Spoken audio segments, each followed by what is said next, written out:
Congratulations, Cody. Oh, my man, what's going on? How are you feeling after that one? Exhausted, man. It was a fucking back and forth battle. So, hey, like I said today, I said my last fight in the press conference when I was sitting up here, the moment I'm in a boring fight, Dana can cut me, and I stand by that. Hopefully, I can make some money in the process. So, Yeah, that was a banger fight. Did you expect that coming in?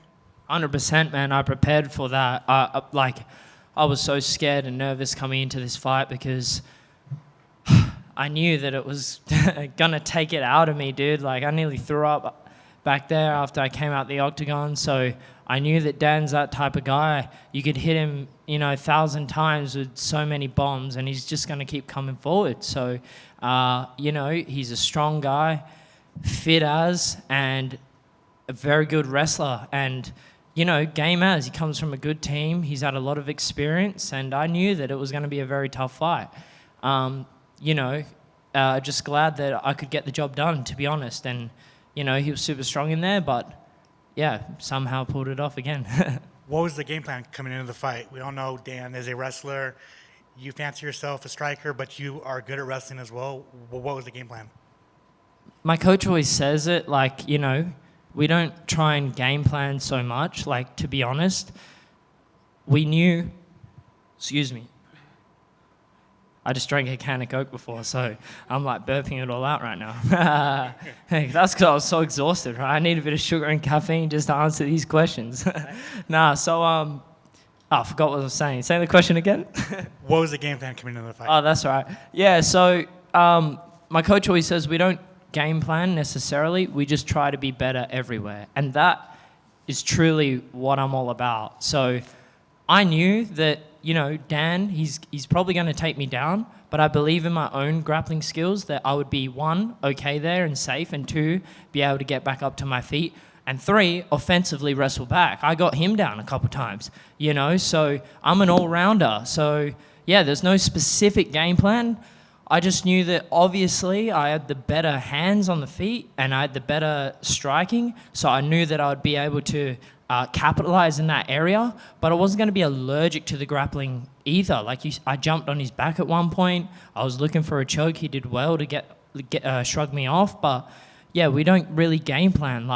This camp, we just try to be better everywhere, and that's it. I feel like if you want to get to the top, you can't really have holes. You got to be better everywhere. And, Dan's a phenomenal wrestler, and you see him ragdoll people, and he couldn't ragdoll me tonight. So just prove to people that, hey, Aussies can wrestle too. Hence why I said to Dom, I hope you're impressed with my wrestling defense, So, yeah.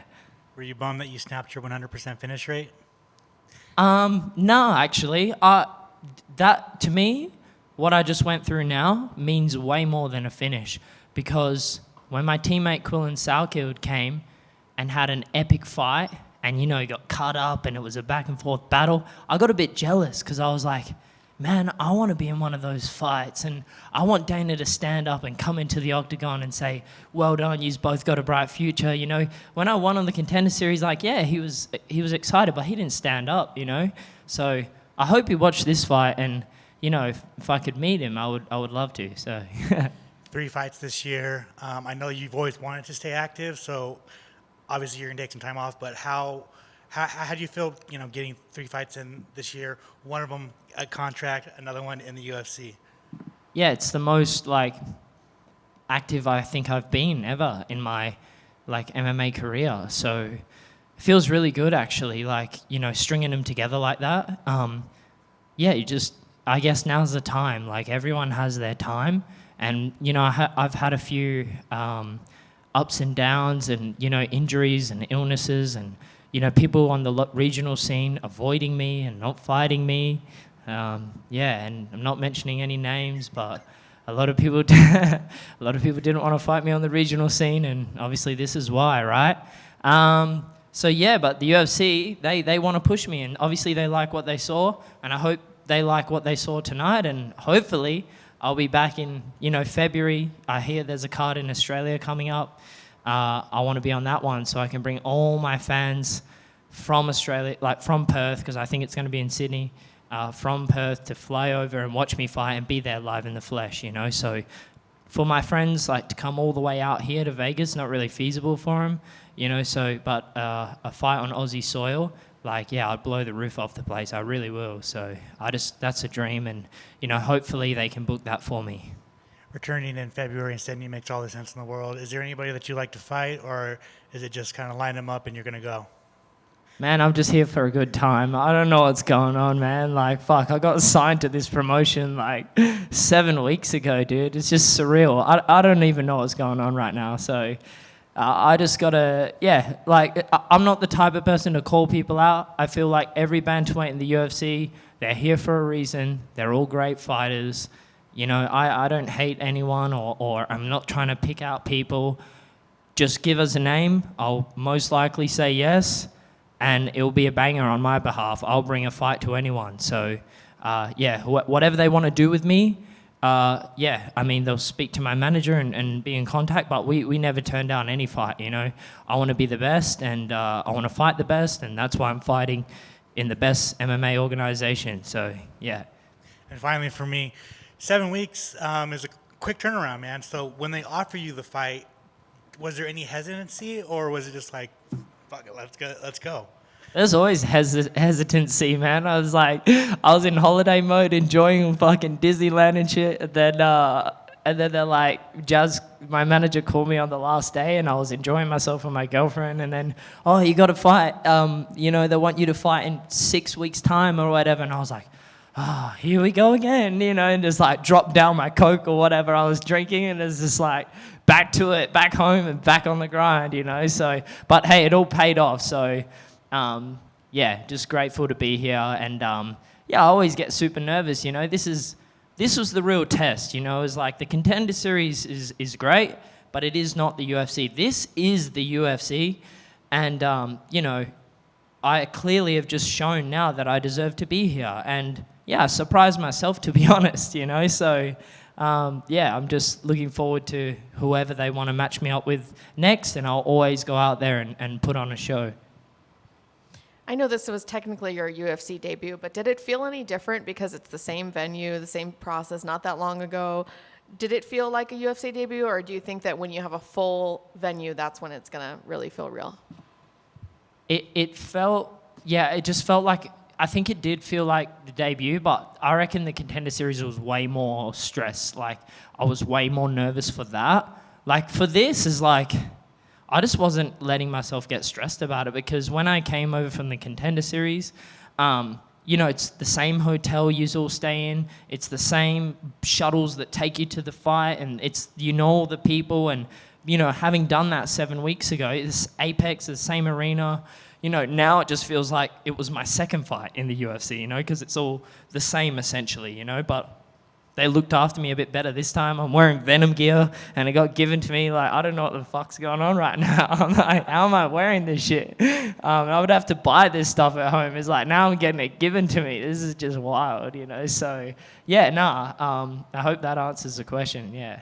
And it has your name on it, too. It's not just stuff you can buy in the store. I know. Well, I always wear white shorts because my plan is to get my opponent's blood on them and then be like, look at this, they're pink now, and it was that guy's blood. But these shorts have got my own blood on it. So, I mean, maybe they'll sell for more now. They got my DNA on here, you know? So if I become champ, it's like, these will go for a couple 100,000, you know? So, yeah. What about that knee? Were you surprised he didn't go down with that knee? Because I think we were all very surprised. I was just surprised I threw a knee, because I don't really throw knees, man. Like, I just throw hands. But yeah, it was like, I didn't even realize I really hit him with it, you know, to be honest. It was, I was like getting stapled up back there, and then they were like, I was like, oh, did I land a knee? And they were like, yeah, you wobbled him with it. But I felt like I wobbled him with everything. It didn't even matter. Like, he just fought wobbled the whole time, you know. So yeah, he's like tough fighter, and he brought it, and you could hit that guy with a sledgehammer, he probably wouldn't go down. So, yeah, maybe I'll bring that next time. And I got to ask, like, your opponent missed weight by quite a bit. You know, what were your thoughts when you saw that? Did he offer any explanation? Do you feel like there should be harsher punishments? What are your thoughts on opponents missing weight? I've been joking a lot, but I feel very strongly about this, so I'll try to be a bit more serious. I feel like, yeah, no disrespect to my opponent or nothing like that, but there needs to be harsher penalties for missing weight. I feel like it's completely unfair on the other fighter. And I think like it's just a big stigma that in this sport especially, so many guys try to have such a weight advantage over their opponents to the point where it just becomes unfair. I make 135 pounds because I know I can make it. I could make flyweight, but well, to be honest, I don't think I could make flyweight. That's the truth. Or if I did, I'd probably hospitalize myself in the process. And therefore, I don't try. You know, if I know that it's way too beyond possible, I'm not going to do it. But I don't know why some of these fighters do that. And to be honest, the repercussions aren't like enough. Like, yeah, I'm very grateful that I'll be getting 20% of his purse.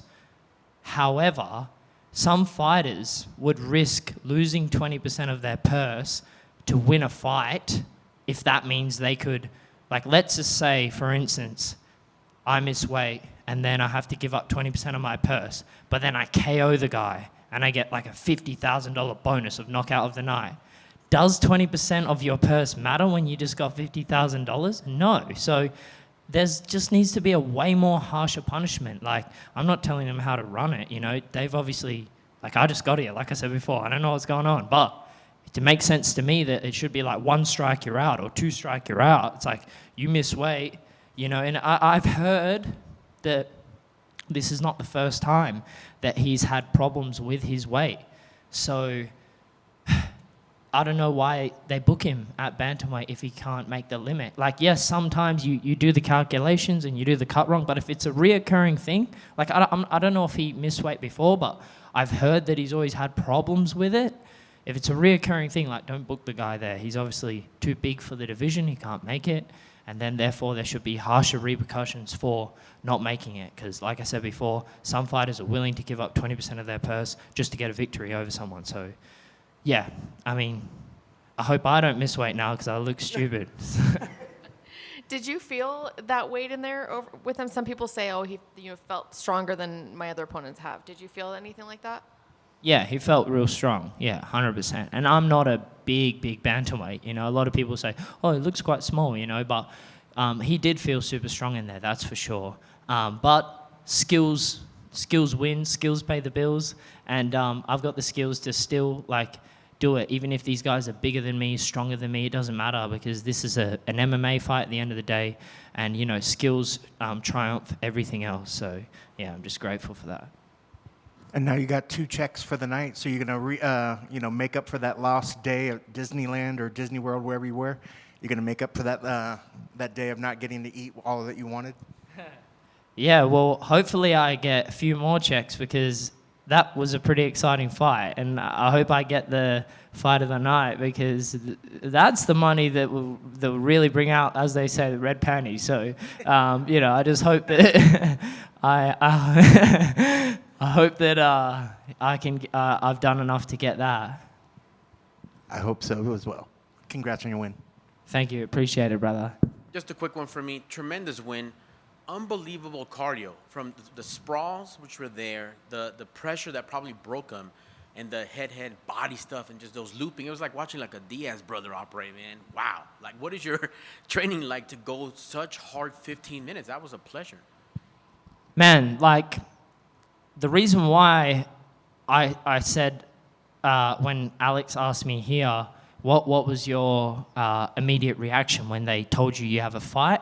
I got nervous, you know, not necessarily for the fight, but for the bullshit that I'm going to have to go through in the training room to get to this fight. And that, without going through that bullshit, I wouldn't have been able to push a pace like that. So when hey, at my gym, when they say, hey, it's fight time, you know, when one person's in camp, everyone's in camp. And fuck, man, like, the sessions, the way we push ourselves in that room is just unbelievable. Like, I've trained for a very long time, and this is by far the hardest training that I've done in a training room before. So that's hats off to our coach. And hey, fighting is 90% cardio. You got to be super fit. And I knew Dan was super fit. He's known for his cardio, and I believe tonight I possibly out cardioed the cardio guy. You know, so and he's bigger than me and stronger than me. So what's that saying? You know what I mean? So hats off to my coach, Ramel Luistro, and everyone at Luistro Combat Academy. You know, we're bred different there, and honestly, like when it's fight camp time, I get anxious just to go to training because we really push ourselves in that training room, and I guess you guys got to see tonight my ticker, you know, on display. So yeah. Well, That's awesome, man. Obviously, I understand now what you mean, and I'm not surprised. In the words of Nate, congrats on the win. Red Panty Night, sir. Thank you. All good? Thank you, guys.